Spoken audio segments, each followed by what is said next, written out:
Today, we're talking about Ethereum.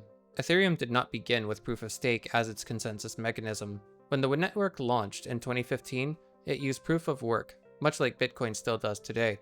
Under proof of work, miners competed using compute power. The winner proposed the next block and received ETH. Other nodes checked it. This protected Ethereum but required graphics cards and a lot of electricity. If you enjoy plain English explanations of cryptocurrency technology, subscribe to Proof of Tech. We focus on how these systems work and where their trade-offs matter. Proof of stake had been part of Ethereum's long-term plan for years. The difficult part was changing the consensus system of a live network already holding valuable assets and applications. Ethereum prepared by launching the Beacon chain in December 2020. It ran proof of stake alongside the proof of work network, testing validators and staking while normal transactions continued on the original chain. The merge followed in September 2022. Ethereum's execution layer, which handled accounts, smart contracts, and transactions, connected to the Beacon chain's consensus. Mining stopped, the transaction history continued, and there was no need for people to exchange their ETH for a new coin. Proof of stake replaces miners with validators. Running a validator directly requires depositing 32 Ethereum. Smaller holders can use staking pools or services, but those options come with risks from custody, smart contract security, and the staking service provider. Validators take turns proposing blocks and confirming blocks proposed by others. Ethereum calls those confirmations attestations. The protocol assigns these duties, and a validator's deposited ETH gives it something to lose if it breaks important consensus rules. A validator that performs correctly can earn rewards. Staying offline may produce smaller penalties. Serious misconduct, such as signing conflicting versions of the chain, can cause slashing, where part of the stake is destroyed and the validator is removed. Bear in mind, this only happens to validators that are trying to break the rules. This changes the cost of attacking Ethereum. Under proof of work, an attacker needs enough mining hardware and electricity to control and overpower honest miners.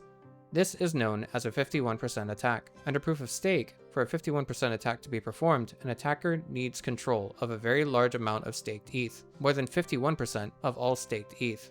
The merge greatly reduced Ethereum's electricity use because the network no longer depends on miners performing continuous computational work. It also ended the routine issuance of ETH to proof-of-work miners. Those were substantial changes, but the merge did not automatically make Ethereum transactions cheap or dramatically increase the number of transactions the network could process. Transaction fees still depend on demand for block space. Faster and cheaper activity generally comes from later scaling work, particularly Layer 2 networks that process activity away from Ethereum's main chain and then publish results back to it. Proof of stake also has trade-offs. Large exchanges and staking providers can control substantial amounts of stake. People using pooled or liquid staking may depend on additional companies or smart contracts. Ethereum's design encourages many independent validators, but the concentration of stake remains something worth watching.